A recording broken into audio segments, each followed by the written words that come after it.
ଗତ 23 ତାରିଖ ଦିନ ମାଲପଡାର ସୁକାନ୍ତି ଦାସ ମାଲପଡା ସେ ଗୋଟେ ଅଭିଯୋଗ ଆଣିଥିଲେ ତାଙ୍କର ପୁଅ ସମ୍ୟାରଞ୍ଜନ ଦାସକୁ କିଛି ଦୁର୍ବୃତ୍ତ ତଲୱାର ଆଉ ବ୍ୟାଟନ ଏସବୁ ଆକ୍ରମଣ କରି ମରଣପଣ ଆକ୍ରମଣ କରିଥିଲେ।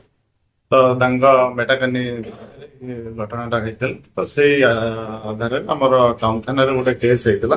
ଟାଉନ ଥାନା କେସ୍ ନମ୍ବର 597/24 ଅଣ୍ଡର 126 115 118 1093 BNS ଆଧାରରେ ଗୋଟେ କେସ୍ ହେଇଥିଲା।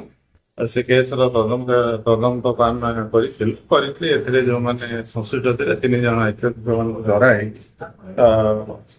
ଫାରୁକ ଖାନ, ଅମିତାଭ ନାଗ ଆଉ ଦେବେନ୍ଦ୍ର ନାଗ 3 ଜଣ ବର୍ତ୍ତମାନ ଧରା ପଡିଛନ୍ତି। ଠାରୁ ମଧ୍ୟ ସିଜର ହେଇଛି, ଆମେ ଆରେଷ୍ଟ କରିଛୁ।